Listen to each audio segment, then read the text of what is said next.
At 1:23 in the morning of April 26, 1986, a reactor designed to prove its own safety begins to fail.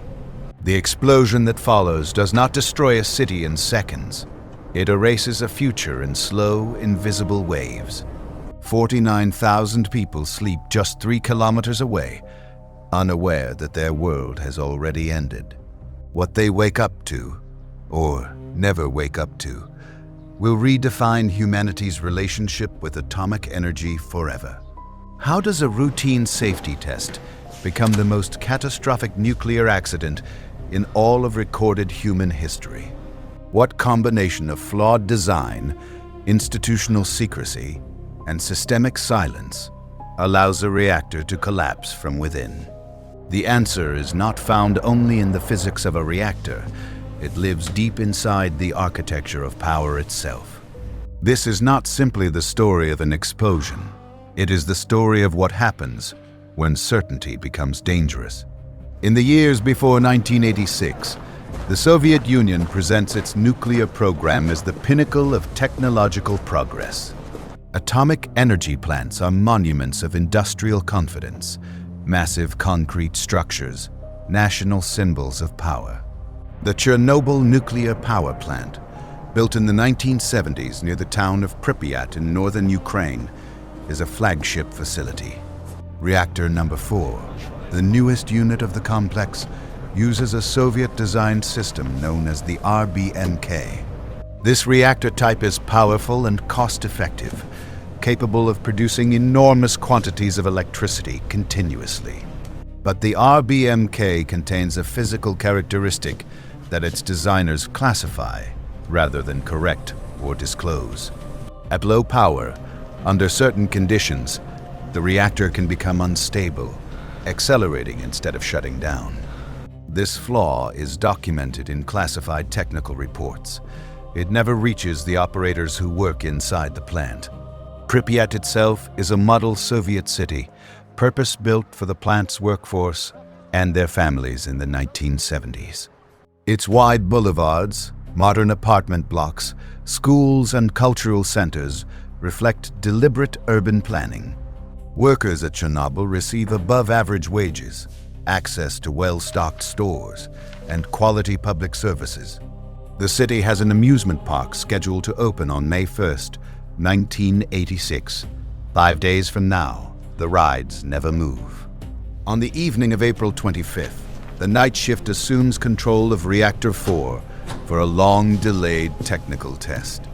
The objective is to determine whether the plant's turbines can generate sufficient power during a reactor shutdown. It is a legitimate safety procedure, one that has been postponed for years due to operational demands and scheduling. The test protocol has been approved, but the timeline is already hours behind schedule when it finally begins.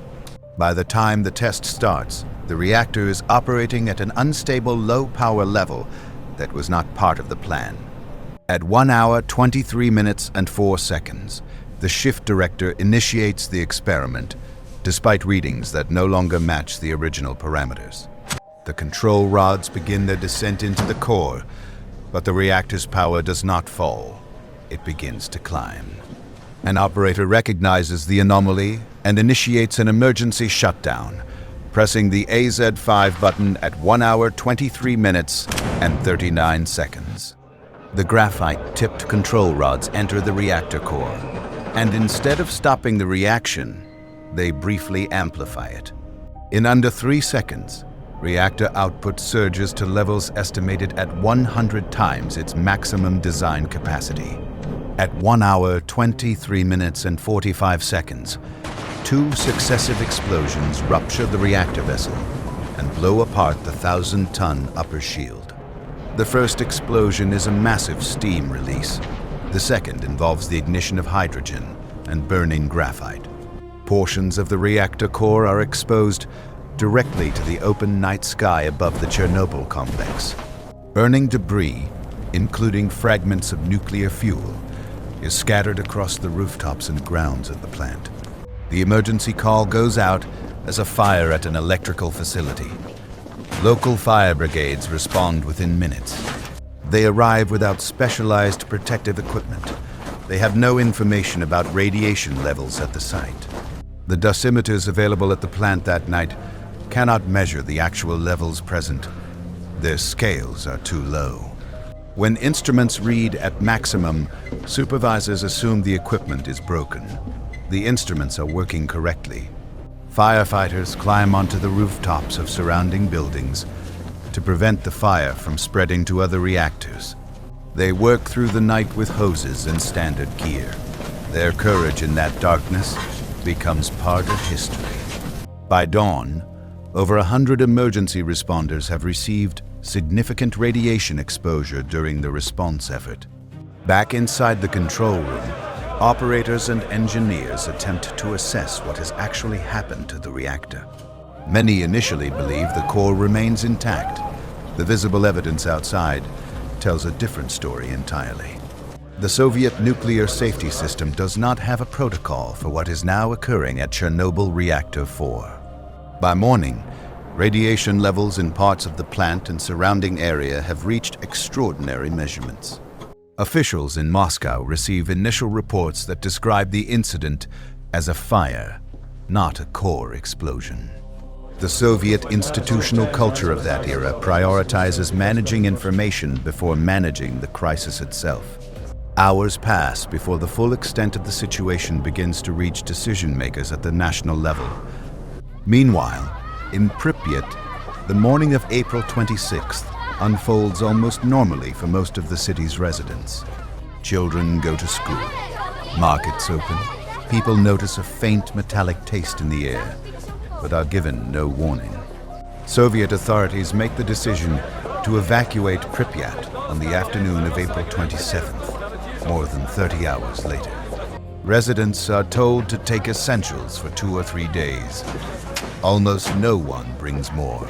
Almost no one returns. Over 1,100 buses arrive from across the region. The evacuation of 49,000 people takes approximately 3 hours. The city empties in a single afternoon. Apartments are left with meals on tables and photographs on walls. Pets are left behind. Personal documents remain in drawers. Gardens begin to grow wild without anyone to tend them. Pripyat becomes, within days, one of the most unusual urban phenomena of the 20th century, a city preserved in time. The exclusion zone around Chernobyl is initially set at a 10-kilometer radius. Within days, it expands to 30. Villages, farms, and forests across an enormous area are incorporated into the restricted zone without appeal. Over 350,000 people are ultimately relocated from the surrounding region in the months that follow the accident. Entire communities, some of which had existed for centuries, are dissolved and their populations redistributed. The economic disruption is immense. Agricultural land across the zone is withdrawn from production indefinitely. Contaminated soil, water systems, and forests represent a transformation of the regional landscape on a massive scale. The international scientific community begins to receive fragmented information about the accident's true magnitude. Radiation monitoring stations in Scandinavia detect elevated levels on April 28th, the first external confirmation. A worker at a Swedish nuclear plant triggers an alarm when radioactive particles are found on his clothing.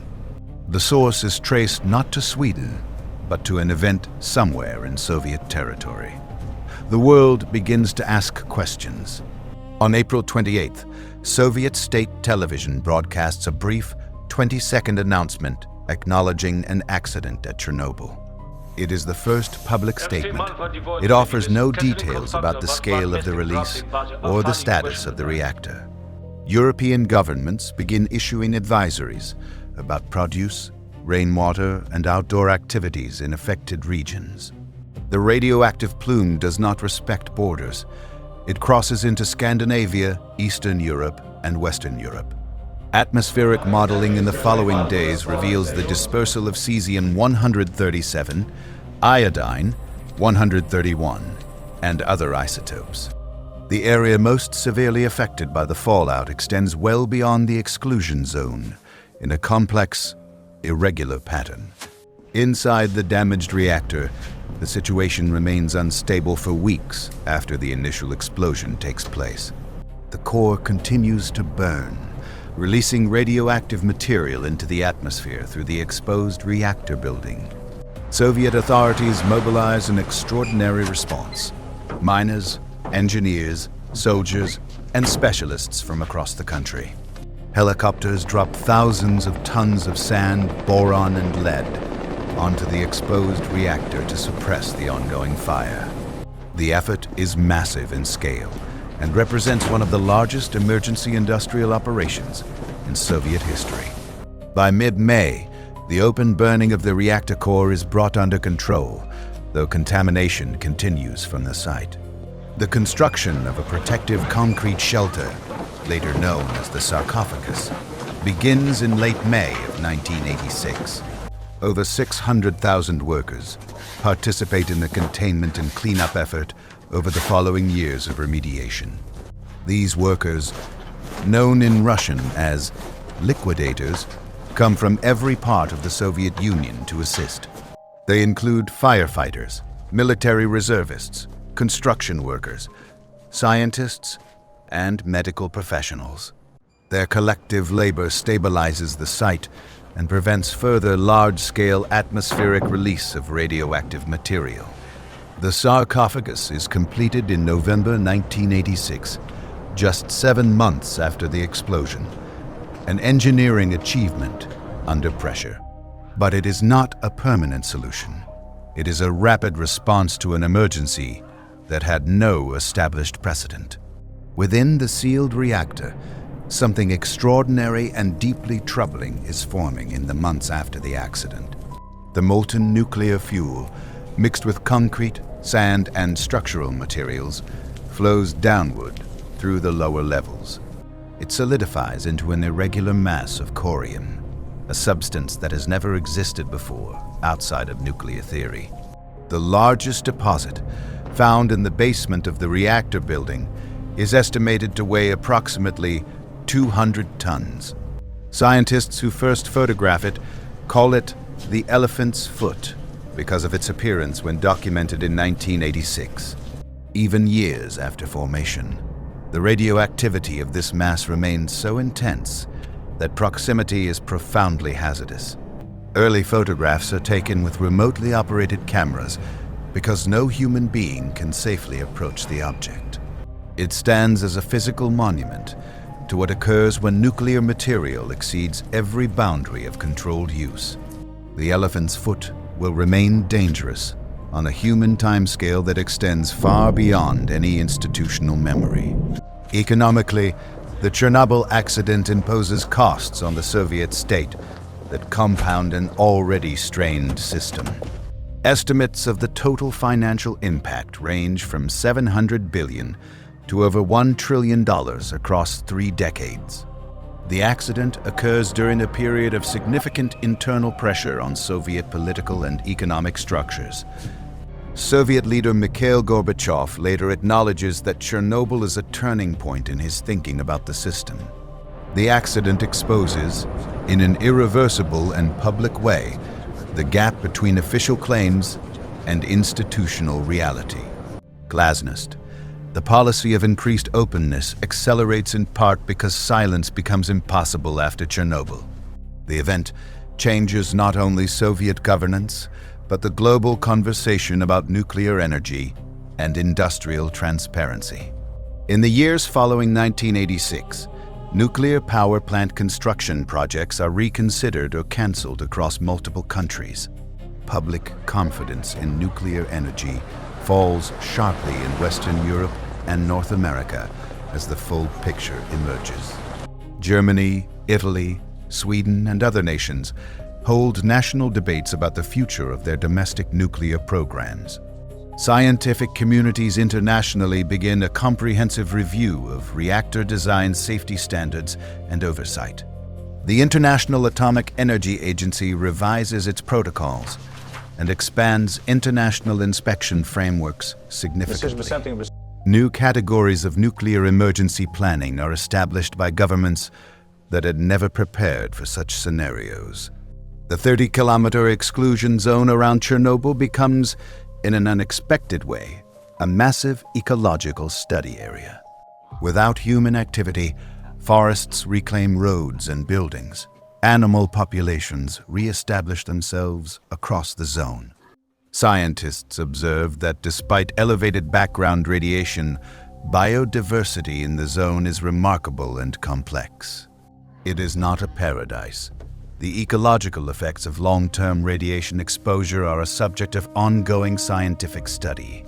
But it becomes a unique environment for understanding how ecosystems respond to sudden and complete human withdrawal.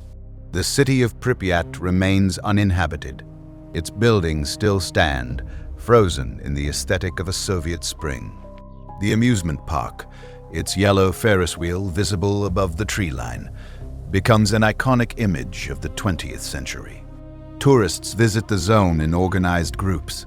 Photographers document the slow reclamation of urban space by forest. The site transforms from a disaster zone into something else, a monument to a specific moment in human history. In 2016, exactly 30 years after the accident, a new containment structure is completed and moved into position. The new safe confinement, a massive steel arch over 100 meters tall, covers the original sarcophagus entirely. It is the largest movable land structure ever built by human beings, a feat of international engineering collaboration. The project is funded by contributions from over 45 countries and the European Bank for Reconstruction and Development. It is designed to remain stable for 100 years, buying time for eventual full decommissioning of the site. The question of what comes after, who manages the site, for how long, and at what cost remains genuinely open. In 2011, 25 years after Chernobyl, a massive earthquake and tsunami strike the coast of northeastern Japan. The Fukushima Daiichi nuclear plant loses power and cooling capacity. 3 reactor cores suffer partial meltdowns. The event forces a global reassessment of nuclear safety assumptions that had been rebuilt since 1986 with confidence. Japan's entire nuclear program is suspended. Germany accelerates its plan to phase out all nuclear energy by 2022. The debate that Chernobyl opens in 1986 does not close. It deepens, shifts, and finds new urgency with each decade. Climate change creates pressure to reconsider nuclear energy as a low-carbon source of large-scale electricity generation. New reactor designs, smaller, modular, theoretically safer, enter development in countries across multiple continents. The Chernobyl accident did not end the nuclear age. It transformed the terms on which that age continues to unfold. Today, over 400 nuclear reactors operate in 32 countries, generating roughly 10% of the world's electricity. Each one carries within it the lesson that Reactor 4 taught the world at 1 hour 23 minutes and 45 seconds on a quiet April morning. The question humanity has been asking since that night has never been more relevant. How much risk is acceptable? What systems, what transparency, what humility before the forces we harness are necessary to prevent the next failure? The atom did not betray us at Chernobyl. We had simply not yet learned to be worthy of the power we had claimed. If these questions matter to you, keep exploring the history that shapes the world we still live in today.